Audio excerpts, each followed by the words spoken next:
thank you, ladies and gentlemen. Thank you so much for coming out today. It is my distinct pleasure to welcome you all.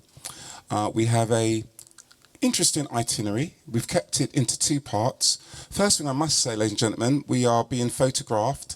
So if anybody does not want to be in the photographs, please let us know. That'd be very much appreciated. Okay, before I go into the itinerary, the most important person of the borough is the mayor. And yes, okay. I'd like to invite her to the stage, gentlemen. Would you give her a wonderful round of applause for Councillor Nazim Rahman? Good morning, everyone. Thank you for the great, diverse audience coming here and celebrating Claudia Jones' work, the work she has done for everyone, and especially the carnival she brought, showcasing the culture, and she was a great activist. She worked across London. She's a role model. She's a true example of, equality and diversity. So everybody knows a lot about her, so I won't go into detail, but I just want everyone to make a small prayer for her and remember her work. And she left this legacy, and we want to carry on with this legacy and celebrate her work and her lifetime, the things that she did. And I was doing a Google search. She's got blue plugs under her name, more than 1,000.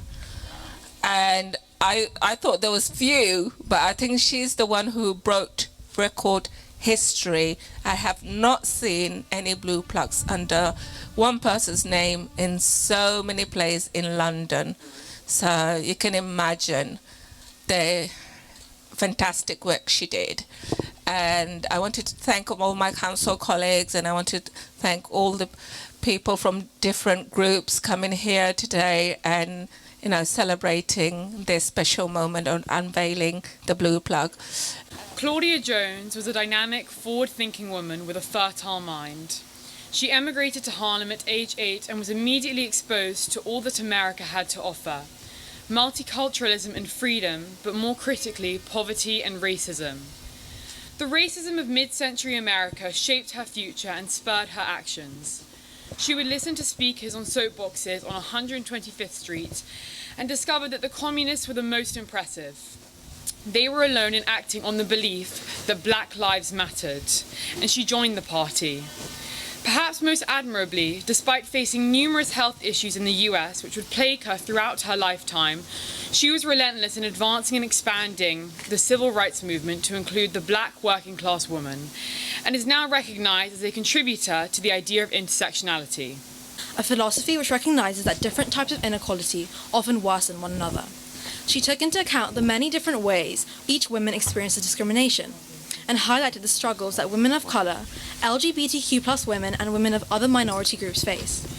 As young women, the impact and importance Claudia Jones had on our academic life and personal journeys has been very meaningful, and we're inspired by her resilience and determination that changed society for generations to follow. As a young child, Ms. Jones personally witnessed the exploitative work practices that Black women had to endure. Her understanding of reality for Black women workers was created by seeing the oppression that her mother went through. Her mother, Sybil Cumberbatch, died in essence from the sheer exhaustion of working long hours and being underpaid in a Harlem garment factory, all whilst caring for her immigrant family and combating racism in the United States. This passion for vocal activism led to the founding of the West Indian Gazette in March 1958 above a barber's shop in Brixton, a magazine she would also go on to edit. The paper became a key contributor to the rise of consciousness within the Black British community. Not only that, but it also served as a catalyst, quickening the awareness, socially and politically, of West Indians, Afro-Asians and their friends. It stood for a united, independent West Indies and full economic, social and political equality and respect for West Indians and Afro-Asians in Britain. Lastly, it argued for peace and friendship between all Commonwealth and world peoples, showing the direct way Jones used her role in journalism and strong belief in a political voice to further her ideals. Claudia Jones was a pioneer on so many levels, as a journalist, a political and social activist, and to be so vocal as a woman of her time, and a Black woman at that, and also as an immigrant woman. I think so many of these roles resonate with us still today in any city that we are, whether it's London, Port of Spain, San Fernando, New York, Kampala. Her circumstances and sheer gumption molded her into a woman of action. And such action has left us with a legacy etched in London's annual festival calendar, the famous Notting Hill Carnival. Her life is an example of optimism, resilience, advocacy, leadership, creativity, networking, community building, and activism. I'm glad to have been included here today and proud to be honoring the life and legacy of such a great fellow Trinbagonian who has made such a meaningful and global impact. Thank you.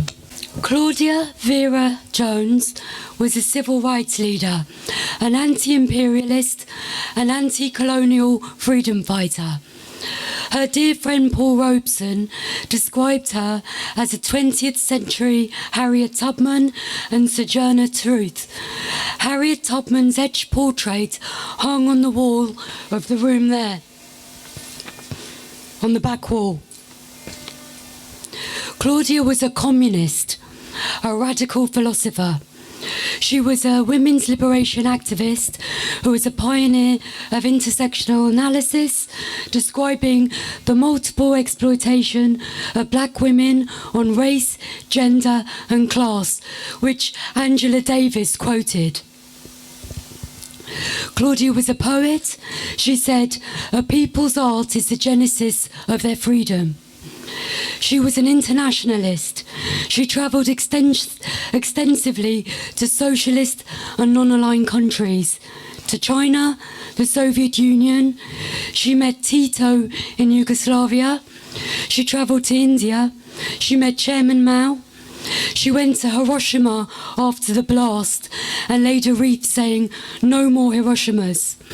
She was close friends with Paul Robeson, Lorraine Hansberry, Amy Ashwood Garvey, and liaised with Malcolm X, who was due to meet with her, but she died before he arrived at 48 in that room there on the sofa on Christmas Eve. Claudia was a grassroots community activist, a friend to so many, and was adored. She attended police stations where people were held by racist police. She raised money for bail for solicitors. She met with racist bosses, including the head of bus drivers, who banned employing black bus drivers in Camden.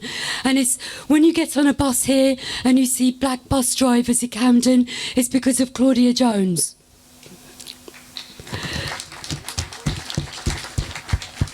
She spent most of her time travelling to political conferences, rallies globally, arranging fundraisers for the West Indian Gazette and Afro-Asian News, which had a global readership of over 15,000 people around the world.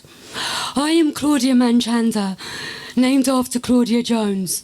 My Indian communist father was a comrade, co-editor of the West Indian Gazette and Afro-Asian News, and Claudia's personal partner. They had applied for a marriage certificate. I grew up in the house behind me, which was dilapidated, with several families living inside, damp. It had an outdoor toilet, no heating, and outside frequently was Spike Ops fans writing racist, sexist, derisory comments about my family. Claudia was spied on in America by the FBI and here. And the special services here would report back to America on Claudia's activities here. She wasn't deported back to Trinidad because they thought she would cause a revolution there. While living here, Claudia and Manu were persecuted by the Communist Party of Great Britain, who did not want colonial comrades in the leadership of the party. This was a time when the British Communist Party members stood to God Save the Queen. Claudia challenged the colonial mindset that racism mattered less than the wages struggle. This made her unpopular in the Communist Party, and they refused to publish an article she wrote on the issue, which you can read in Open Democracy. There were many members of the Communist Party and socialists living in the area, and Claudia and Manu belonged to the local branch. One was a close friend of Claudia's called Gertrude Elias, who was an anti-Zionist comrade refugee from Austria who fled the Nazis and campaigned against the occupation of Palestine.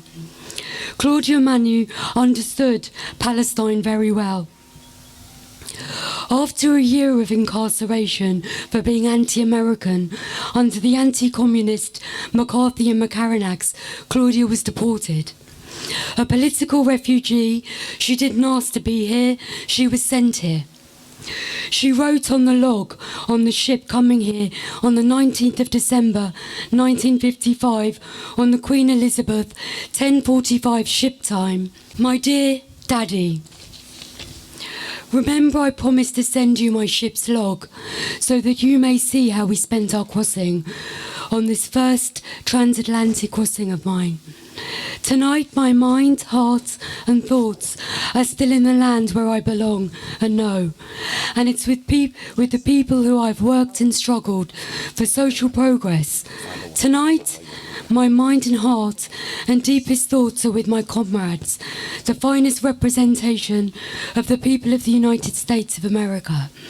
They are with my magnificent family who I love and miss." She also once wrote, "I was deported from the USA because I was a Negro woman, communist of West Indian descent. I was a thorn in the side in my opposition to Jim Crow racist discrimination against 16 million Negro Americans in the United States. In my work for redress to these grievances, for unity of Negro and white workers, for women's rights, for the general political activity, urging the American people to be held by their struggles to change the present foreign and domestic policy of the United States.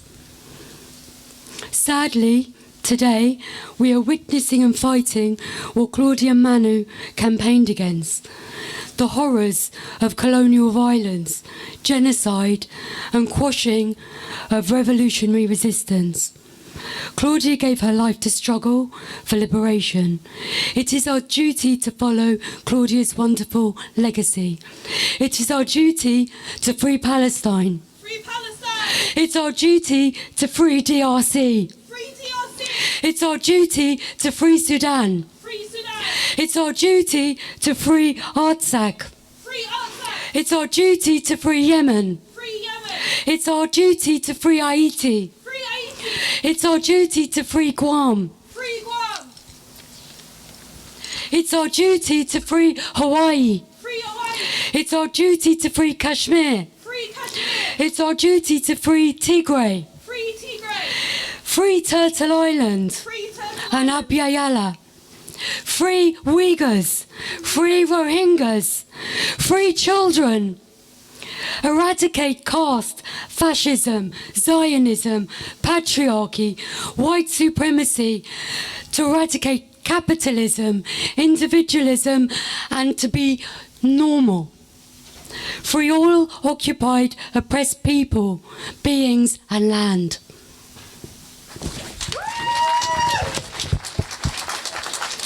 Here are two books that Carol Boyce Davis wrote about Claudia, and Claudia's collected works are here.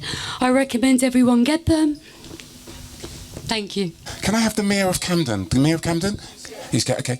And the Mayor of Camden, I want you to do a countdown. Okay. 5, 4, 3, 2, 1. All right, but keep your eyes closed, gentlemen. And just imagine that wall is blank. All right? Okay, so. 5, 4, 3, 2, 1. Open your eyes. Yeah. Wow. Amazing. Claudia Jones, ladies and gentlemen, 1950 to 1964, radical human rights activist, feminist, journalist and publisher, lived and died here 1962 to 1964. Thank you all for coming out. We're going to make our way down to the London School of Mosaics, where there'll be drinks, food, aperitifs and more speeches.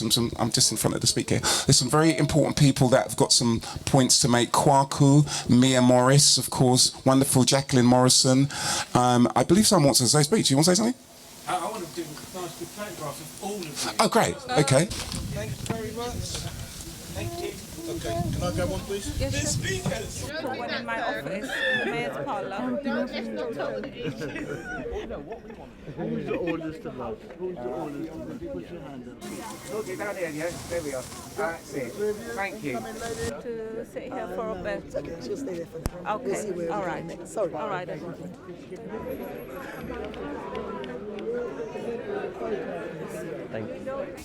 That's amazing. Lovely. Well, seasonal greetings, all of you. Thank you very, very much. We've got Corinne Scott Skinner Carter here. Yes, we need to.